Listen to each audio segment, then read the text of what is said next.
I guess it's often been said before that, if, you weren't allowed to have blinds on your windows or locks on your doors, then sure, maybe you could argue that like you could reduce the number of, unseemly things that folks do in their homes by making, surveillance, law enforcement, policing, things like that much easier.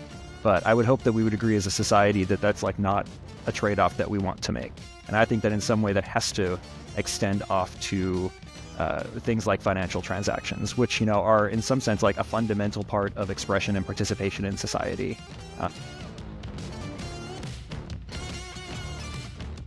Okay, Aaron, welcome on. Thanks for taking the time to chat. I'm curious, have you done any podcasts before?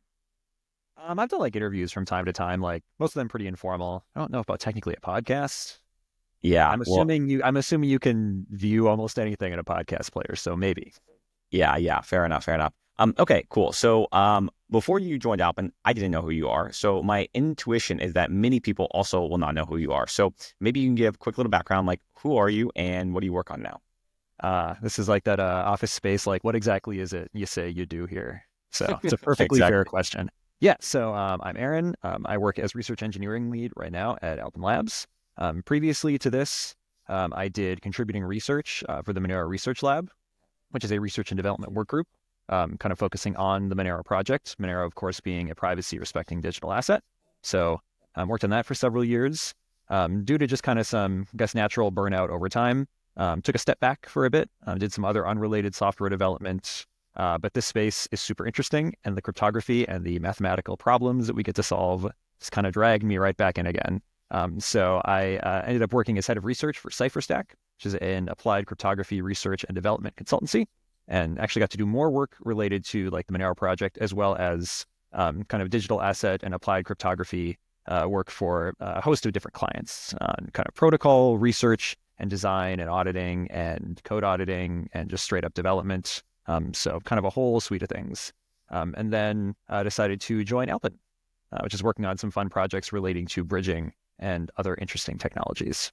That's where I am today. Okay, so I'm very interested in the Monero background to hear kind of like how you got involved in that project, to the extent of what you worked on it, all that stuff. And we'll touch on that in a little bit. But I am curious, like, what was it about Alpen? Like, you had these other opportunities, you're obviously like filled with tons of experience. Like, what was it about Alpen where you're like, this is an intriguing opportunity. I want to go and check that out. Yeah. So, I mean, I guess I had kind of tangentially heard about Alpen, like working in the space. Like my research focus is not particularly on the Bitcoin side of things, which I'm sure we'll talk a little bit about later, kind of how that comes into play and where it could go. But it really seemed like Alpen was filled with some very clever people who wanted to solve some very interesting problems in kind of like a constrained design space. And I know that there's like some principle of design somewhere that says that, kind of imposing limitations can kind of improve creativity. And I've always thought that that's kind of an interesting thing. And, I will say, I think that the Bitcoin protocol implies like a lot of trade-offs. And I guess both because of that and because like, I think, everyone needs to change now and then, it seemed like it was a space that could really use, I guess more smart people. And I like to think of myself as often, but not always, a clever person. And I guess the flexibility of what Alpen is working on with relating to bridging and kind of its own kind of side chain system strata, I think opens up the door to add a lot of functionality to folks who are already in like the Bitcoin ecosystem to improve protocol security and safety. So, okay, so like building off of that, you have previously in the past told me that you are a Bitcoin minimalist, and I think a lot of people join this project or like join the team, they're very ideologically driven. We have some people that are, crypto anarchists, people that are, hardcore into privacy, people that want, like non-sovereign state money. And, I don't want to put you on the spot, but I actually love that you have that position. It offers a kind of like diverse set of takes. So maybe tell me then, like, if you want, why you joke that you are a Bitcoin minimalist. And then if it's not the typical ideological motivation, like what is your North Star? Like what is driving you here? To be clear, I say this somewhat in jest, just to, head off any perhaps unwarranted criticism just from the start. But I guess I don't really consider myself necessarily like a particular maximalist for any specific project. I think that there's a lot of really interesting work being done on protocols and then kind of associated digital assets, because, protocol and an asset are not necessarily the same thing. There's a lot of different examples of that in the space with a lot of different trade-offs and used for a lot of different purposes.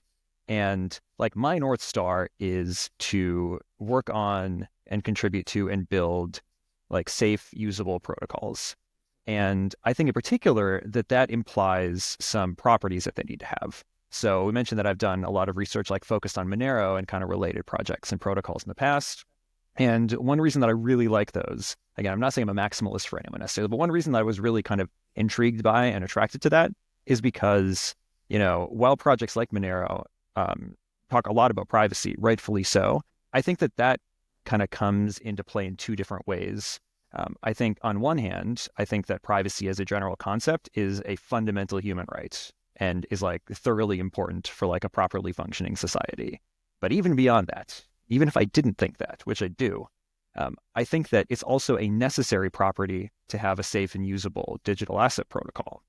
And it also happens to be very, very challenging to get right. And, to be clear, I don't think that anyone has like nailed it yet. That's why there's constantly like new ideas in the space that use different cryptographic techniques and different software development and engineering techniques.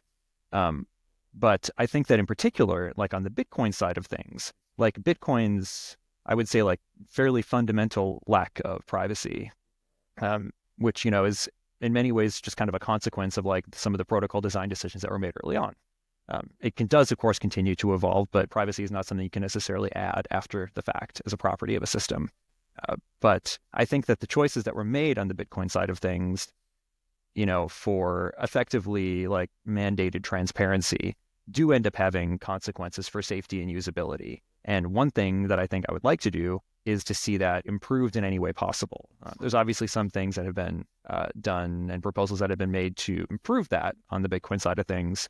But the idea of being able to bridge off of Bitcoin and kind of take advantage of more or less its network security and its protocol stability, while being able to maybe move over to systems that can, in fact, be designed with some of these properties in mind for better safety and usability, I think that that's a great thing. So if anything, I say that I'm kind of like a Bitcoin minimalist just because I think that it fundamentally, kind of at its core layer, can't necessarily meet, I guess, kind of like what I have in mind for like a protocol that can either guarantee or at least like very fundamentally and usably enable safety and security.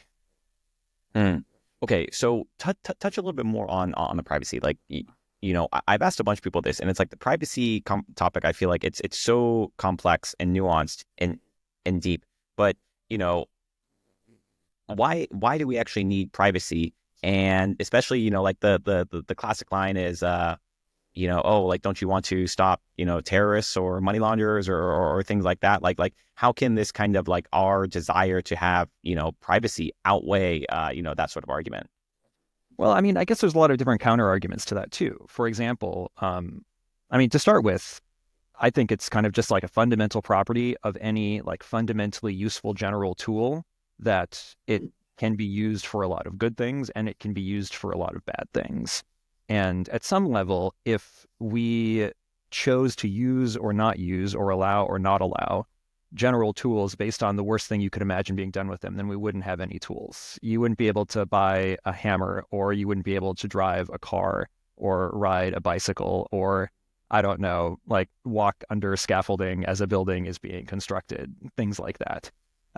And of course, like no one wants to enable those things. And, I don't know, one could argue that like if you were able to make tools that only worked for exactly the use cases the tool developer intended, okay, I still don't think that that's a terribly good idea necessarily, because like what that tool developer want could change or might not align with what's best for society. But yeah, I guess we don't know how to do that when we design tools.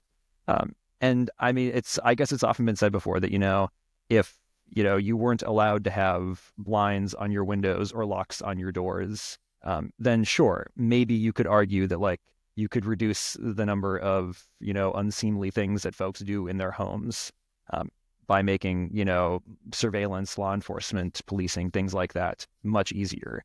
But I would hope that we would agree as a society that that's like not a trade-off that we want to make. And I think that in some way that has to extend off to things like financial transactions, which, are in some sense like a fundamental part of expression and participation in society. And the fact that, while sure, perhaps one may be able to stop illicit activity, but to be clear, the data I've seen shows that that is not even remotely the case. That a lot of kind of financial surveillance regimes fall flat and fail miserably and have like a lot of bad consequences in effectively like stopping folks from being able to participate meaningfully in the financial system and therefore society. So I guess I don't think that that's a trade-off that we want to make as a society. Yeah, I like those takes. Okay, so let's talk a little bit more about like Monero. I have never really been deeply involved in the Monero community, but I know that people hold it in very high regard on the technical side. So why is that? Like, what is it about Monero's tech? Do you think that people say, "Hey, this is intriguing"? Is it simply that it can do privacy? Talk to me about that. Like, what is it that separates it maybe from something like Zcash? Yeah, I guess I think like the two examples that probably folks think of when they think of like, again, protocols, projects, digital assets, because again, like folks can and have like forked these protocols or fork the chains, use the same protocol to build other assets. But I think like the asset/protocol that folks keep in mind when they think of like privacy respecting digital assets are Monero and Zcash. Monero being, I would say like aggressively decentralized to the extent feasible, free and open source software project. Zcash also being a free and open source software project, kind of spearheaded by at that time the Zero Coin Electric Coin Company, now the Electric Coin Company.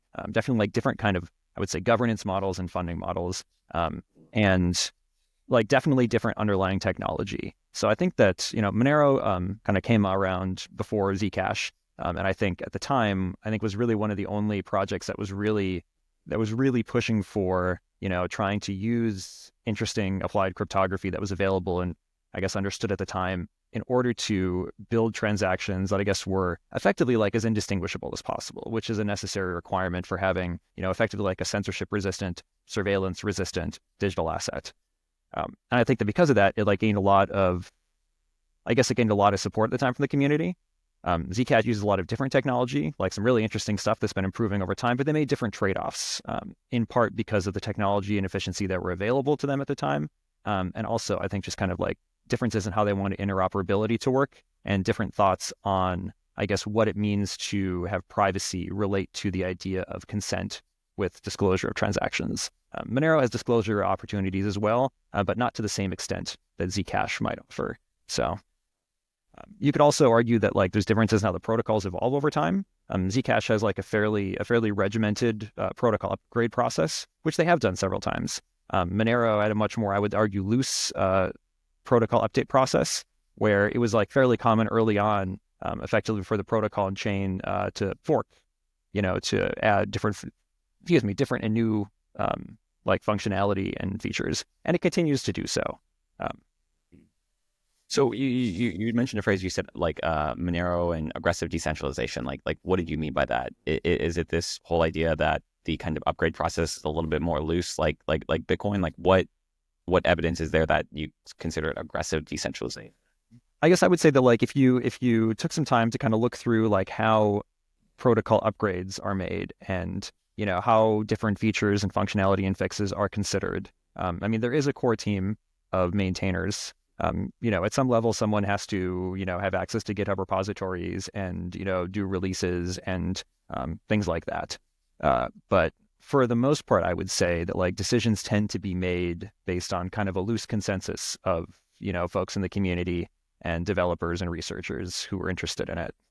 And I think that it's very intentionally tries to maintain that so that it's the changes that are made reflect to some extent the desires and will of the folks who are interested in it.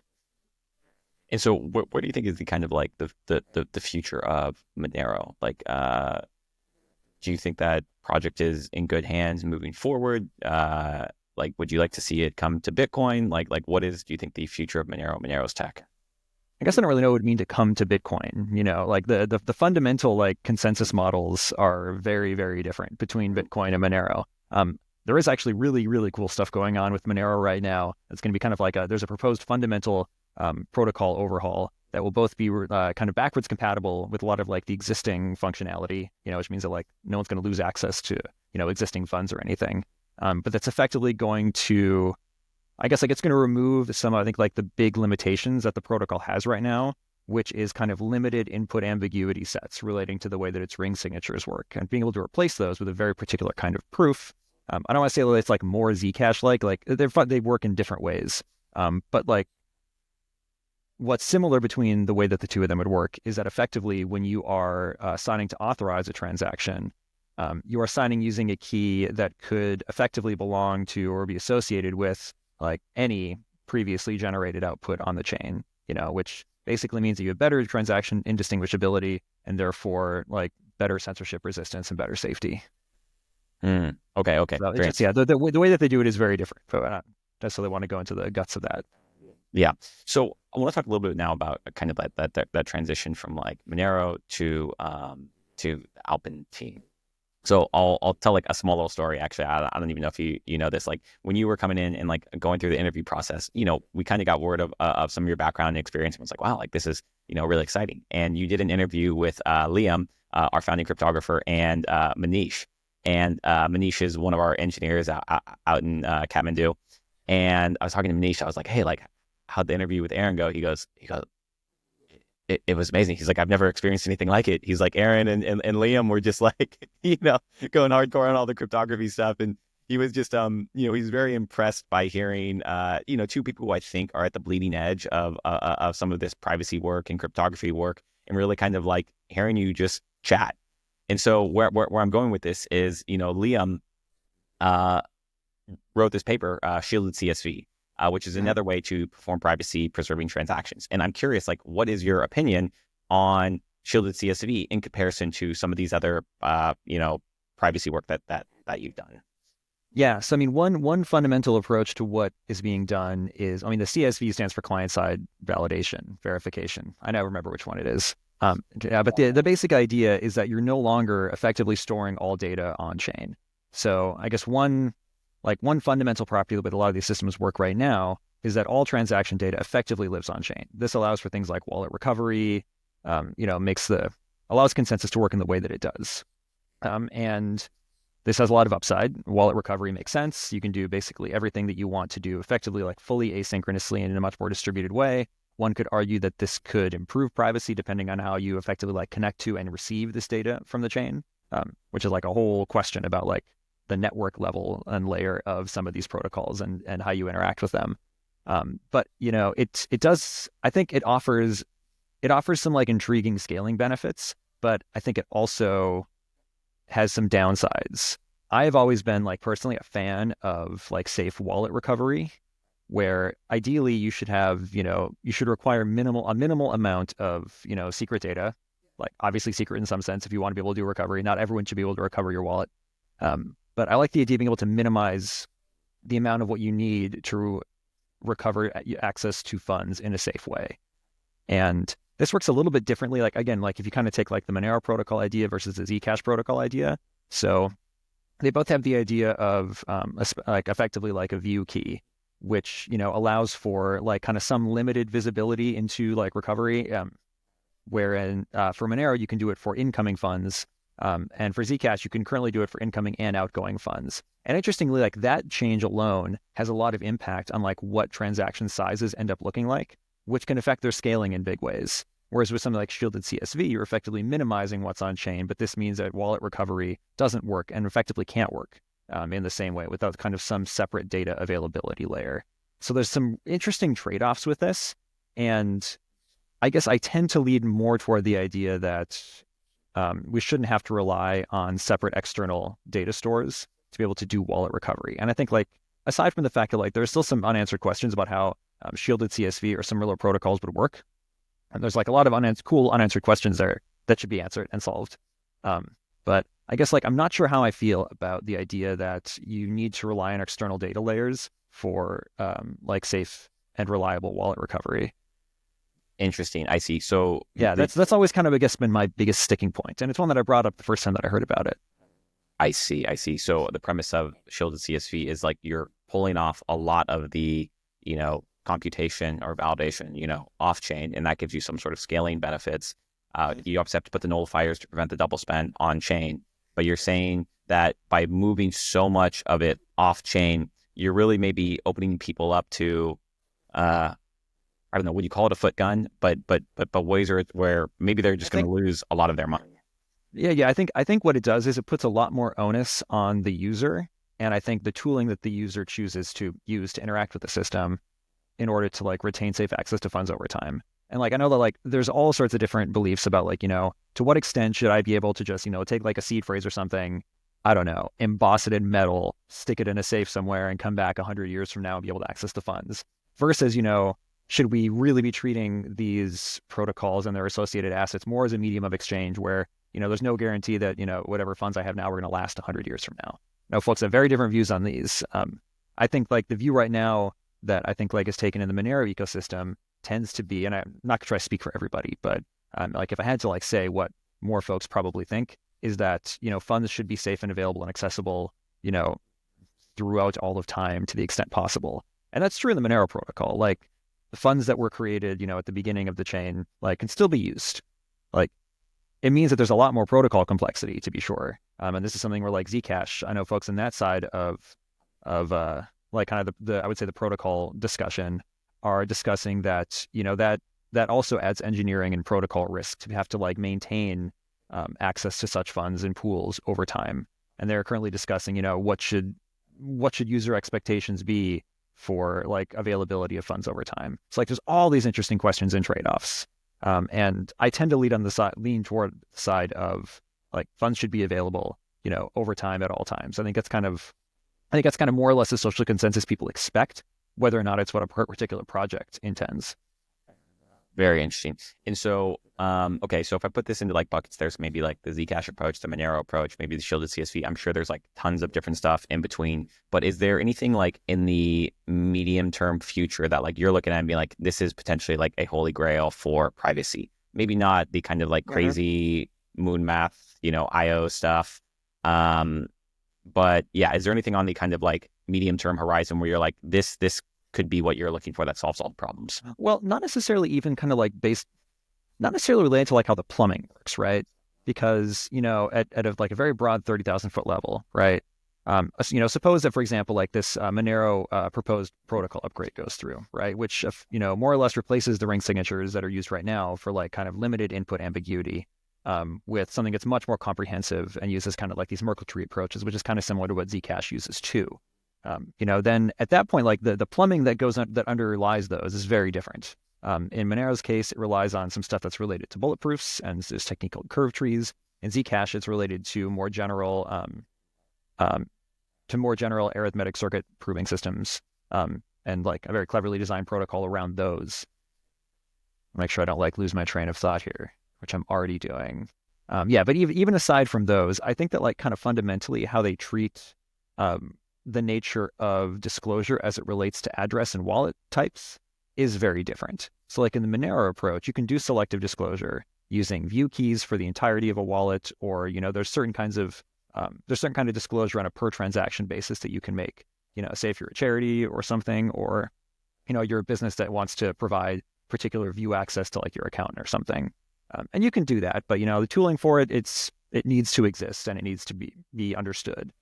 Where in Zcash's case, you do have effectively Bitcoin type addressing, which, offers, I would say, like very little in terms of like particular privacy guarantees. And you can use like these so-called shielded addresses, which operate in so-called shielded pools, and definitely provide like within those pools like a much higher level of privacy guarantee.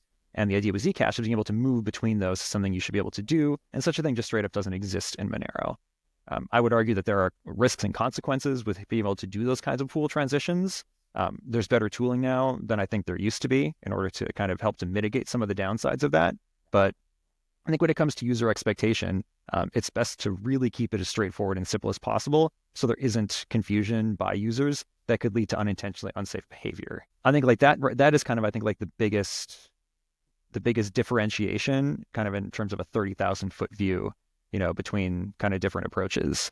I hope that like whatever is done in the future really tries to reduce user uncertainty and confusion, and just kind of like by default and, hopefully by protocol requirement, tries to maximize safety in a practical way. Okay.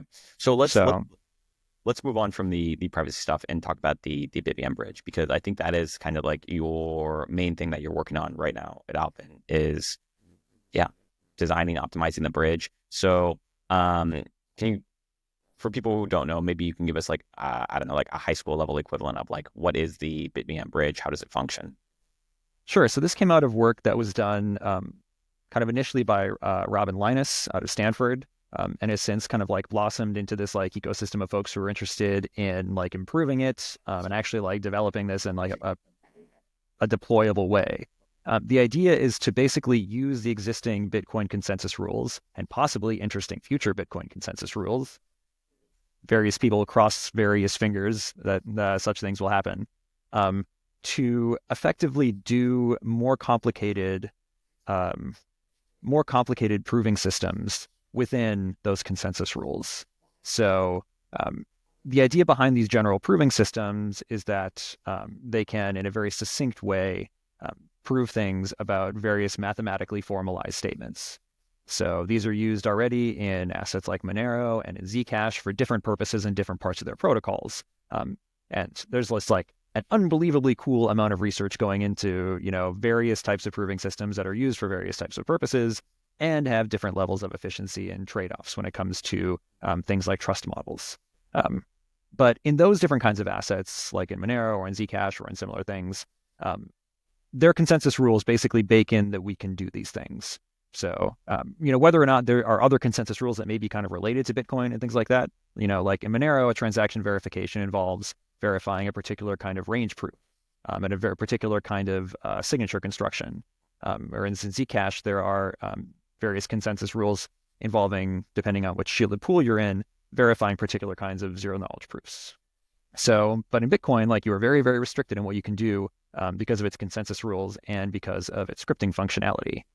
So the idea is if we can enable certain kinds of proof system functionality within the Bitcoin consensus model, like you can do really interesting things. In particular, you can do bridging, by which, you have kind of like the second layer, and effectively you can kind of like burn funds on one layer, move to the other layer, mint them there, and vice versa. But being able to like reason between these layers is very challenging because, Bitcoin doesn't particularly have good introspection on either of these layers. So being able to like use these more general proving systems, which are extremely powerful and can be implemented in very concise ways, you can implement that like at the Bitcoin consensus level. Then it opens up like all sorts of cool doors for what you can do. But you have to be able to actually do that. And there have been some ideas for how you could do this kind of proof system integration. And BitVM2 as a particular one, which takes the verification routine for a particular kind of zero knowledge proof, often called Groth16, based on the author and the year that it was had come out with. This was one that was originally used in Zcash. They've since moved on from it, and it's used in many other places, particularly because its verification is very efficient and the proof sizes are very, very small. Like, it's very cool. It does have the downside of requiring a particular trust model in its setup procedure, but you can, in some sense, try to mitigate this based on whatever like your implicit trust model is when you're setting it up. And the idea is to basically try to break down that verification process into operations that are natively supported by Bitcoin scripting functionality, which is very, very limited, which means you have to get, I would say, like frustratingly clever to make that work. And unfortunately, like it can't currently be done in a way that kind of fits within like some of Bitcoin's limits in terms of like block size and complexity and things like that. So the BitVM model basically takes like kind of this happy path and this unhappy path, where when you have like an operator who's, doing these bridge operations, wants to effectively like return money to someone on the Bitcoin chain, after it had been sent to them on this side system layer, they effectively need to assert in a proof that all the operations were done correctly and that no funny business happened. But again, we can't really put this all into one Bitcoin block. It just wouldn't work because of scripting limitations. So what happens instead is that this operator basically attests kind of separately and off-chain that it has done everything correctly and could have constructed such a proof. And if this is ever challenged, that is like other folks off-chain can go and check to see, yes, I see that everything was done correctly between these two layers, so I have no reason to suspect that anything's wrong. then, funds get released because of this very particular like Bitcoin transaction structure that BitVM2 sets up. But if the operator was lying, because people lie sometimes to get money, it happens. If they were to do that, then there's a particular challenge process that's able to kind of take just like a small chunk of this verifier where the failure actually occurred, where the lie occurred. And those chunks are designed in such a way that they all fit together nicely and can be done in single Bitcoin blocks. And so there's this whole interesting incentive structure and very complicated like translation of interesting and cool mathematics and cryptography into like the relatively simple and like very limited Bitcoin scripting functionality. And kind of the combination, be able to do all of that with this incentive model and with these operators kind of working together with like very limited trust requirements and assumptions, you can like build this really cool system. That's BitVM2. Okay, awesome. And so I think when Robin kind of first announced, BitVM and then BitVM2, I'm not sure people fully understood like how complex this would be, or maybe the kind of like, you said, these frustratingly clever techniques that you would need to like bring this to an actual practical implementation. So from your view, like how close do you think we actually are from a practical implementation of BitVM2 going live? And like, are there major research questions that are still open, or is it just a matter of like kind of, tying a few loose? Yes, you're right. Like it is quite complex. Like the vision I always have in my head is like that scene from It's Always Sunny where, Charlie Kelly is like looking at the kind of the crazy wall in the Pepe Sylvia episode. Folks should watch it if they haven't. But at some point that kind of feels like that. You have like these, because again, this all has to work well with like Bitcoin's consensus model and how it works with like its particular UTXO model where UTXOs can be consumed based on different scripting requirements. So like you effectively have these paths of different transactions that are executed in various cases. Do we think someone's lying? Do we have to issue a challenge? How does the challenge get responded to? We have to have transactions that are set up in order to like punish bad actors. Woof, it gets very, very complex. But I think one initial early question was, how practical is it to actually do this verification in like a reasonable size in order to make sure that like this can actually practically be done in Bitcoin, without costing just an ungodly amount in terms of like transaction time and complexity and fees. So a lot of folks working on this right now. BitVM Alliance, which Alpen is a part of, is a bunch of different companies and researchers and folks who are interested in this and are like trying to like build out and improve on the original design, which like had some known limitations. There's a whole lot of complexity involving like how like you can try to introspect on aspects of the Bitcoin chain from within Bitcoin, which is currently very difficult to do in the absence of certain like soft forks that have not happened yet. But from a practical perspective, like things I think are getting pretty close to having something that can in fact work. There are a lot of open questions. There are a lot of open questions in terms of, I would say, like what the trust model is, and in terms of like what further efficiency guarantees we can get. And some of these also end up like affecting what the incentive structure is for the different players. So right now, the way it works is we have operators who effectively like stake some capital because, if they were to misbehave, they need to be, slashed accordingly. So these operators more or less kind of set up these transactions. As I said, that we have kind of these different transaction paths that are supposed to happen in different cases. But of course, we need to know that like these transactions will actually occur in the different cases as we need them to. And so to do this, the operators effectively get together and kind of like pre-sign all of these transactions so that they're all kind of ready to go when we need to, do a withdrawal from the bridge back onto the Bitcoin system. Obviously, we want to try to minimize the trust on that. We don't want to have to rely on, every one of these, like possibly malicious entities in order to do everything right when they may have an incentive otherwise to try to like get money out of the bridge, without having to spend any on their own. So because of that, we have kind of this pre-signing technique, but there's like different proposals, some of which involve soft forks, some of which might not, in order to like remove the need for these operators to do all of this different pre-signing. The operators also need to do some attestations to things relating to the Bitcoin blockchain to kind of make up for the fact that like Bitcoin's ability to introspect on this is very, very limited. We'd like to reduce the trust requirement on that. there's so much interesting stuff going on. There's some interesting new cryptographic techniques and some folks are working on ways to make this more efficient. Yeah, it's kind of all over the place, the different things that we could do with this, just because like there's so much complexity and so many different kind of areas of like the operational stack, each of which we would like to make safer and more efficient, more reliable, and require less trust in different parties. I see. So is it fair to say that we are reasonably close to maybe like an MVP practical implementation, but then there is a whole world of things that we could maybe want to optimize or improve within that structure? Mm-hmm. Yeah, I would say so. Yeah, because like, and again, like I think one big part of it, right, is the idea of what the trust model is.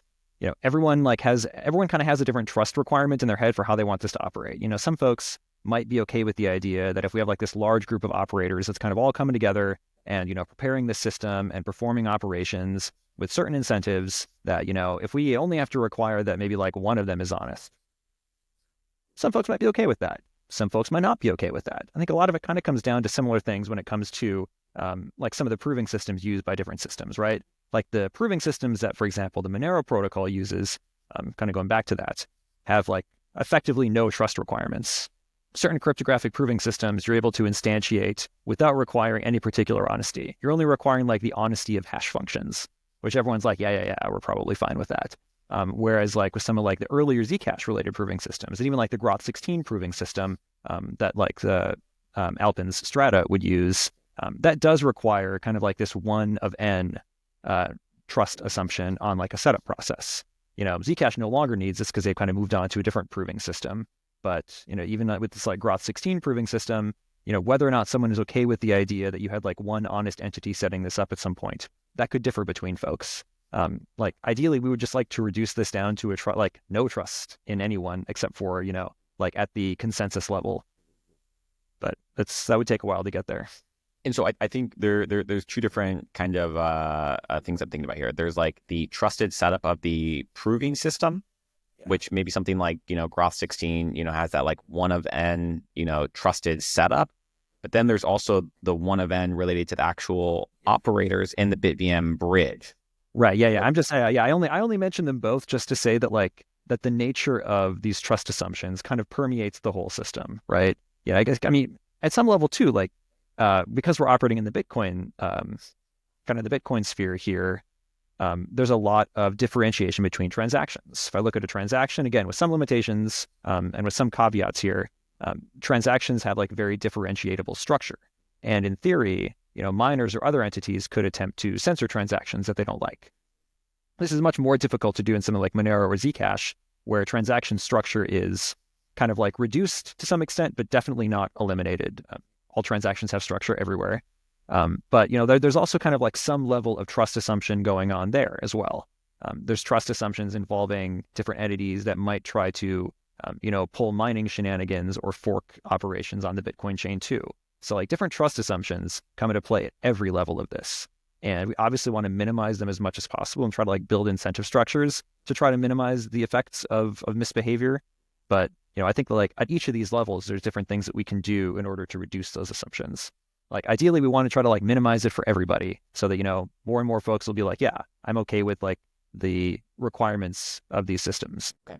So I think one of the other things that I wanted to mention is this like canonical chain validation. Like this was a problem that was very unfamiliar to me, but seems like whoa, like this could be a major issue. So if I teed this up, like, these magical things of zero knowledge proofs, like the analogy I gave, maybe you think this is wrong, but it's like if I'm talking to you and you give me some sort of proof, metaphorically speaking, you can mathematically prove to me the validity of your statements. But I can't necessarily know that I'm talking to you, Aaron, or some sort of deep fake. Is that a fair analogy to this like canonical chain validation issue where it's like how do we know in the BitVM bridge that we're actually working with the real Bitcoin, like the that has the heaviest proof of work? Maybe you can rephrase what I'm trying to say here and explain what is the canonical validation chain issue? Yeah, it's kind of subtle, right? Because what the canonical chain is for Bitcoin or like anything else that uses like similar like Nakamoto type consensus is subject to change over time. Like in general, the rule is you take like the fork of, if you have, multiple forks available to you, because like chain forks happen naturally all the time and can happen maliciously as well. But for any given chain fork, it is the canonical one in your view if it has the most accumulated proof of work at that time. If you get like another chain that's passed to you later, and again, subject to any like other consensus requirements, if you get a chain fork later that has a greater accumulated proof of work, then you now accept that as like the canonical chain, and you effectively have like performed a reorg. This becomes complex because when we are, I think the way to look at it in terms of the proving system, because again, like we do use a zero knowledge proving system in Strata, but like we don't actually use it for the zero knowledge property. Like that turns out to be fairly irrelevant. In effect, all we really want is something that is sound and concise, meaning that like you can't lie about the validity of a statement. And that like the operations that you're using in terms of like proof size and verification complexity are small so that it's actually feasible to use. But really what we're doing is like this part of the statement that's being proven is the existence of like a segment of the chain containing the relevant transactions that we care about.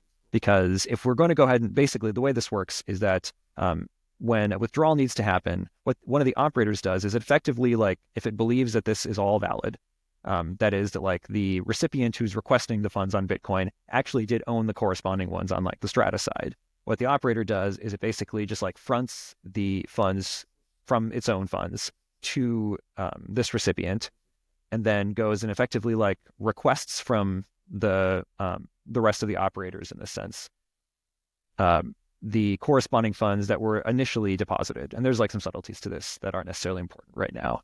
But to do this, it effectively needs to prove that like the relevant transactions, for example, that like this deposit happened at some point, there exists up on Strata somewhere like a transaction that transferred ownership of these funds to the intended recipient, and that the operator actually paid out the recipient on the Bitcoin side before it receives the funds back. It needs to like show all of this within a particular chain segment.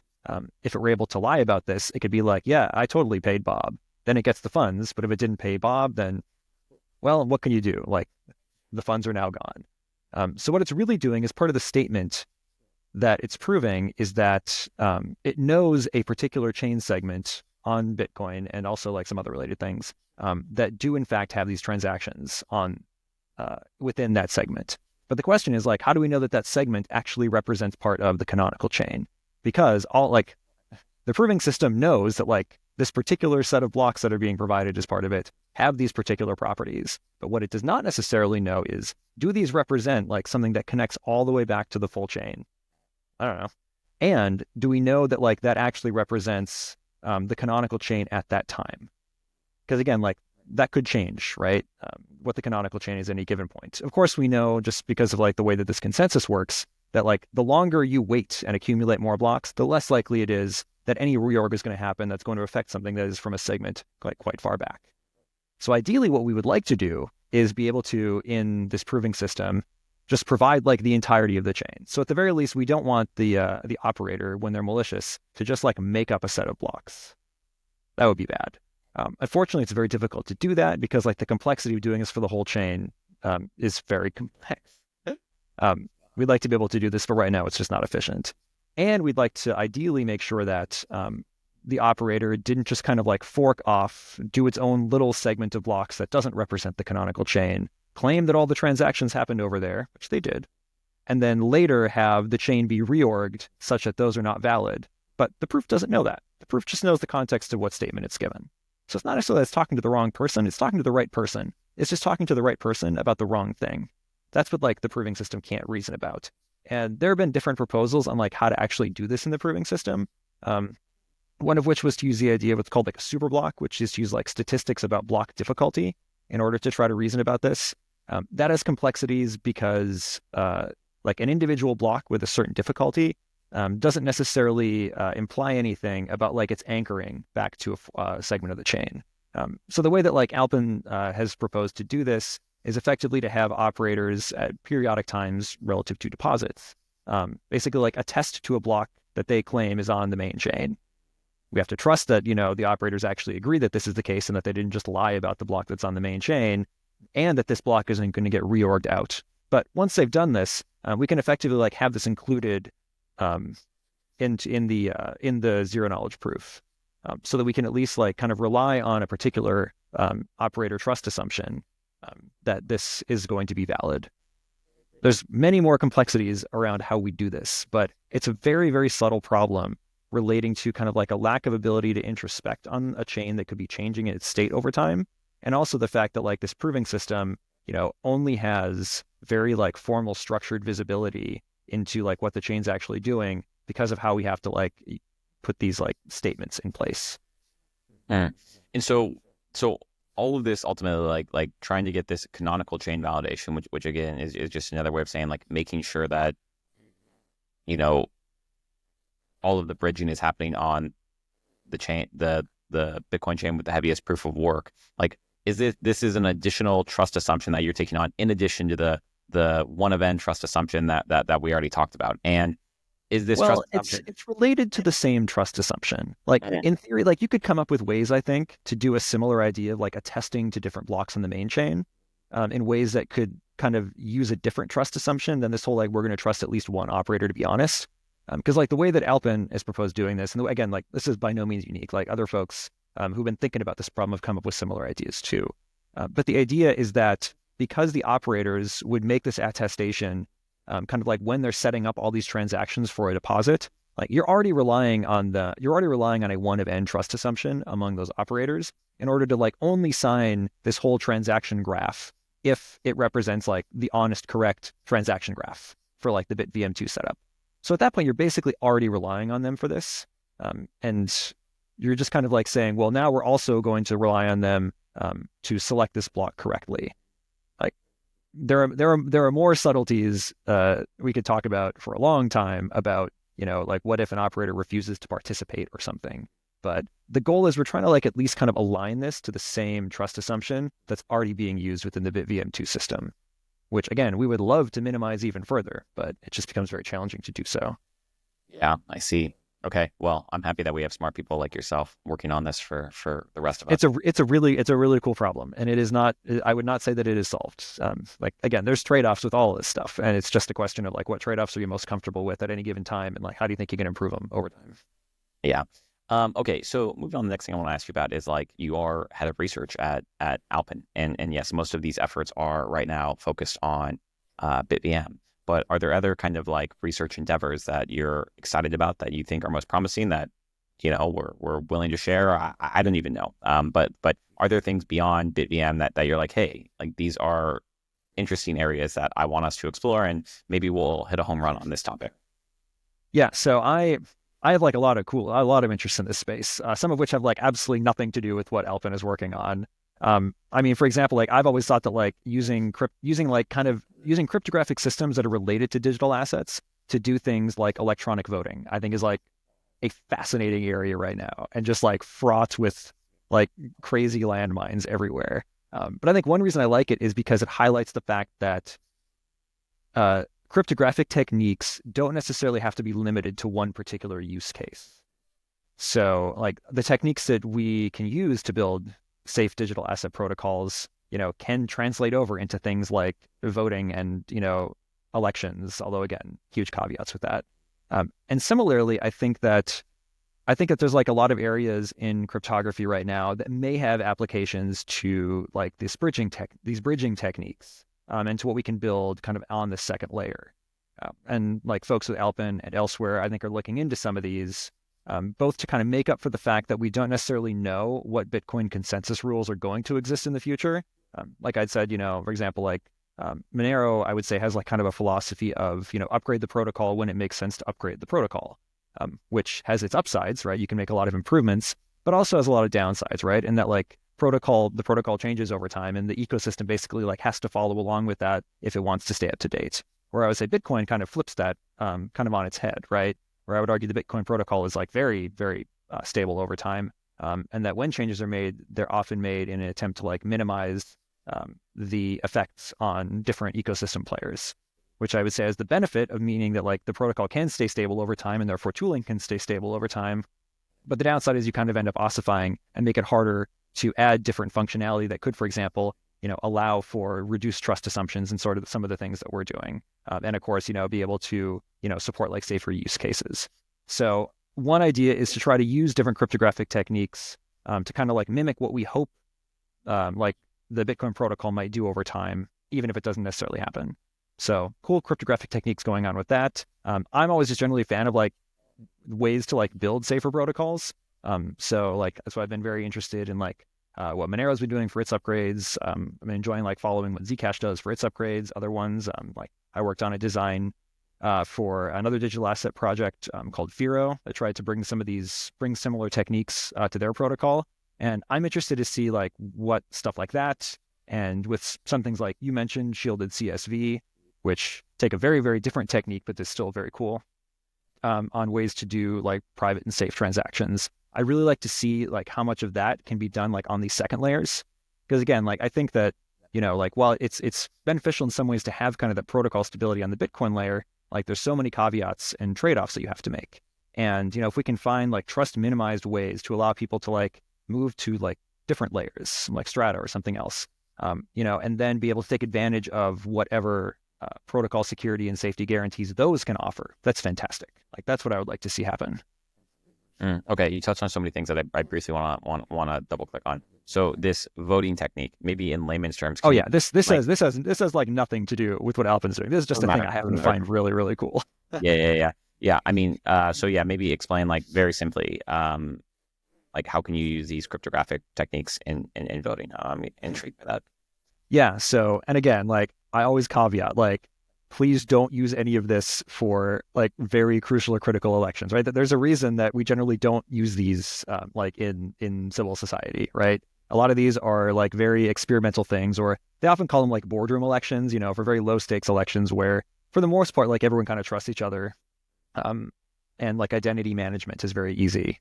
But the idea is that suppose that I want to use something like a blockchain type, digital ledger in order to basically track ballots that folks submit for whatever election they're doing. The goal of which is to ensure that we have like transparency and accountability in how like the votes are stored and tallied, but where, for example, the contents of a particular ballot are protected to the extent possible. Like it's like for a lot of countries, US where I am now, the contents of your vote are private, but you don't want someone to like double vote. You don't want someone to vote if they're not supposed to vote in a particular election. You want to make sure that like the tallying is done correctly of all the ballots, but you don't want to be able to tie that back to a particular voter for safety. Like there's actually a lot of parallels between that and what you really want from a lot of safe digital asset protocols, right? When we have a transaction, we don't want to, for example, be able to double spend funds. We don't want to be able to spend funds that we are not authorized to spend. We don't ideally want to reveal which funds are being spent, because then you can involve censorship and other kinds of risks. And we want to make sure this can all be done in a transparent way that minimizes trust. Like there's all these direct parallels kind of between those two spaces. And that means that a lot of the cryptographic techniques you can use with different proving systems and signature schemes and like ledger techniques can apply in cool ways. Okay. Yeah. It's not a solved problem, and there's like so many proposals for it's like a whole like sub field of applied cryptography that I happen to think is just fascinating, just because of its parallels and because of the fact that like if someone could get this right down the line, knock on the wood of this table, I think that could be very freeing for a lot of folks. Is the limitation here on the identity side? Because identity management is a huge part of it. Like, because I mean, in most places, like you don't have like a trusted digital identity. It's not really a thing. I know some places do. That comes with its own trust requirements, but there's problems with that. There's problems of like accessibility. Like it's very different accessibility wise to just go and fill out a paper ballot than it is to like either set up a device cryptographically or have to do key management and things like that. So you need to make sure that that is solved. There's other kind of interesting properties too involving like coercion and bribery that you can somewhat mitigate in certain kinds of in-person elections that is really difficult to do cryptographically. And there's some folks that have come up with some cool ideas to try to mitigate these problems, but I wouldn't say anyone's like fully solved it yet. So this is just kind of like a thing that I've been interested in for a bit. Okay, so much more I'd want to ask about that. Yeah, but... again, like nothing particularly to do with what we're doing at Alpen, but I think it's just a really cool example of how like different cryptographic techniques can be used in different places. And this happens all the time in cryptography. Someone will be like, oh, someone came up with this like wild academic thing, and like, oh man, we can use it for these other real world practical things when maybe that was not anticipated. Definitely. Okay, and then I wanted to touch on you mentioned Bitcoin culture a little bit and the kind of like change. I am not even going to remotely pretend to be an expert on. Like again, I'm fairly new to to Bitcoin protocol development and like building things on top of it. And like I don't want to try to claim that I am any kind of expert or trying to speak for like any particular factions of its community. Like I think that would be a mistake. I see. So you're not going to take all I can kind of do is observe like what I know about it from like a protocol perspective and just kind of what I tangentially, have seen, which is obviously very perspective limited. Okay, so maybe to kind of recap that, like you're not going to take a strong position on whether to ossify or not to ossify. You're just kind of dealing with the reality, boots on the ground right now, and working within the and again, like I think that, like I've often said to folks that I think that the nature of, and again, ossification sounds like kind of a dirty word, like it sounds kind of pejorative, but so maybe it's not the best term. But I guess I would say that like protocol upgrade stability is kind of a double-edged sword, and we have examples of projects that take it very differently. And I've often said that like for the same reason that I think like Monero's kind of flexibility in protocol upgrades is one of its biggest strengths and also biggest weaknesses. I think like the flip side of that is that Bitcoin's relative like protocol inflexibility represents both one of its greatest strengths and its greatest weaknesses. Like it's again like tooling and like the ecosystem for Bitcoin tend to be like reasonably stable over time. Not necessarily completely, but reasonably stable over time. And as a result, I think like it's easier to get functional tooling and for folks to use the system. Granted, like this is independent of any other safety or security guarantees that its protocol's cryptography can provide. But the downside, right, is that it's difficult to like get consensus around improvements because everyone has kind of a different view on what those improvements should be and what the consequences might be. Whereas I would say like on something more like Monero, there's much more flexibility and willingness to do that, even though it can make like maintenance and development of tooling more difficult. So like I think it's two sides of the same coin. But I think that's why I think that what groups like Alpen are doing with bridging can be so powerful because, you can take advantage of that stability. And again, like Bitcoin has huge, undeniable network effects. Like obviously it does. Being able to, I think, take advantage of that while at the same time, like building interoperable things with it that can function safely is very, very neat. And again, like there's other ways to do this besides bridging. Like there's other different kinds of like swap protocols that are in development with, again, like various trust assumptions and different requirements on different sides of the protocols that can do similar things too. But I think that like being able to have like interoperability like that can represent a big strength. Mm-hmm. And so, I want to go back to a question that I kind of posed to you a little bit at the beginning, but what's your hope for all of this? That you just get to work around smart people and solve difficult problems. But for you personally, like what is the end goal where you're like, I would be very happy with this result? Yeah, I think like my ideal end goal for what like Alpen's, I mean, this is talking about like what Alpen specifically is doing, right? Or more broadly. Oh, sorry, was on mute. It could be both. Yeah, I think so. I mean, I think they're related, but like talking specifically first about what Alpen is doing, I think what I would like to see is, like a flexible, because there's kind of two sides to what Alpen and again, others too. Like Alpen is by no means working alone on this. But I think there's like the idea of like the bridge structure, right? Which is like, how do we set up safe interfaces between something like the Bitcoin, like the Bitcoin layer and then kind of these like side systems where you have some more flexibility. Like there's kind of that kind of layer, which is like what BitVM2 and other designs are doing. And then there is, like what does that second layer actually do? And there's a host of different designs you can have. What I would like to see is on like kind of this lower bridge layer, much more trust minimization, which again can maybe happen if, certain Bitcoin consensus changes are made. But again, like it's kind of up in the air. I think I'm not in that part of the ecosystem enough to have like a really good sense of where that sits right now. But being able to either minimize it through that or through like other interesting cryptographic techniques where you don't require that kind of consensus, that would be fantastic. Of course, minimizing trust is a good thing in these systems. And then I think being able to build kind of like these side system layers like strata to evolve over time to like provide a lot better safety and security guarantees you can get from most transparent ecosystems. Again, like people shouldn't have to walk through fields of landmines in order to use these things safely. And frankly, like I feel like no one's like fully solved this yet. Like there's trade-offs in all of these, but I think that I would like to see those trade-offs made in favor of user safety as much as possible. And then like from a broader perspective, I guess I would like to see work continue on ways to do like cool interoperability between different protocols. It doesn't even necessarily require like the complexities of bridging. Like bridging is pretty complex. There's a lot of other like kind of atomic swap type protocols where like it's the complexities are different and maybe like not quite so difficult to parameterize and figure out as something like bridging, which requires like a fairly large complexity. That would also make me very happy. Like, because it's like ideally, I think like I would just like to see people be able to use these systems safely and securely and efficiently. Because like, I mean, man, it's like the financial system is extremely complex. Even like the traditional financial system. And like, I think one thing that really showed me the limitations of it was when I was like, I moved into a new rental place and needed to like pay my rent to the landlord. And I was like, well, how am I going to do this?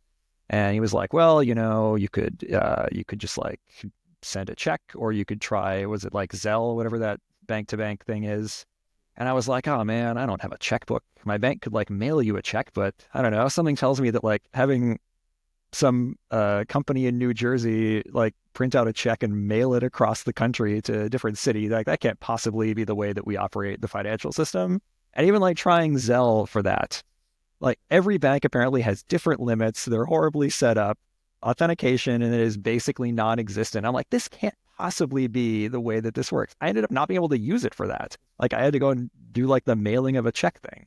Like it was like, we have techniques and tools that can do so much better, and can like make the ability to interact with the financial system and therefore society itself, I think, so much more inclusive and available. Like, it's like this is the kind of stuff that we're working on. And like, I hope that it becomes like more broadly and more easily usable to more people. Like we're not there yet. Like no one's there yet.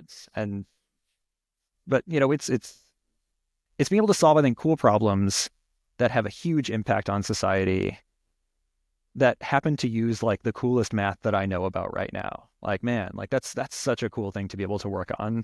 Well, hopefully we're getting close to solving, or at least pushing the frontier of, yeah. So I guess, was there anything else that you maybe wanted to cover? Things that you wanted to talk about, whether that could be, Monero or math or privacy or Alpen or voting?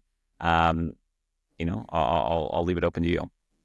I just hope that folks like feel empowered to both care about this and also to like participate in it in any way that they can. I think some folks kind of have the idea that like if you want to get involved in different digital asset projects and ecosystems, that like you have to be a particular kind of software developer or like a particular kind of mathematician or a cryptographer or something like that. And I don't think that that's necessarily the case. Like there's all sorts of work to be done on like the advocacy side and on outreach and on, things like documentation and planning and trying to like decide how to prioritize the different properties of these systems. So like you don't need to have like any particular like academic expertise, and like there's folks who are motivated can get involved and can learn and can participate. And I think that like that's such a key part of all of this, right? If we're going to build like open, decentralized, accessible, safe systems, then I think that has to extend to the way that we develop and build them. I love that. And yeah, I think that top down is just, it's too limiting in how you build something that's intended to operate like this is. Like I think it needs to be like as bottom up as possible. I think it's nice to hear that, because I did talk with Liam, and he's told me a couple of times, because he's arguably a photographer kind of near the top of the food chain, and he didn't come from any sort of like formal academic background or he kind of just, I think, was self-taught. And so it's interesting hearing his perspective and your perspective that we want to build this kind of system where anyone can get involved in any different parts. Like if you are inspired and passionate about it, there are different areas that you can contribute in, and there's not these kind of like gatekeepers preventing people from from helping out to kind of build this future that they want. So I think that's a nice ethos. Yeah, and I think one really cool thing about like applied cryptography is that, like it's I guess like whether or not a particular cryptographic design has the security properties that you want, has the functionality that you want. It doesn't matter. A security proof doesn't care where somebody went to college if they wrote it, right? The idea is that if it's written in a way that we can understand and evaluate, then it means we can assess these systems based on the systems themselves. And I think that is like that can be very, very freeing. I think it's one of the cool benefits of math is that, like, it doesn't care who came up with it. I totally agree. I think that's awesome. And I actually think that's probably something good to end on. A nice positive note there. Cool. Well, Aaron, really appreciate your time. Super interesting background. Hopefully we can do something again in the future. Maybe, I don't know, maybe a whiteboard session on ring signatures or Monero. I'm not sure if you want to see my handwriting on a whiteboard, but okay. I've seen your handwriting on a whiteboard. It is much more impressive than mine. Well, maybe I can draw and you can teach. Yeah, we'll figure it out. All right, cool. Well, thanks, man. Really appreciate the time.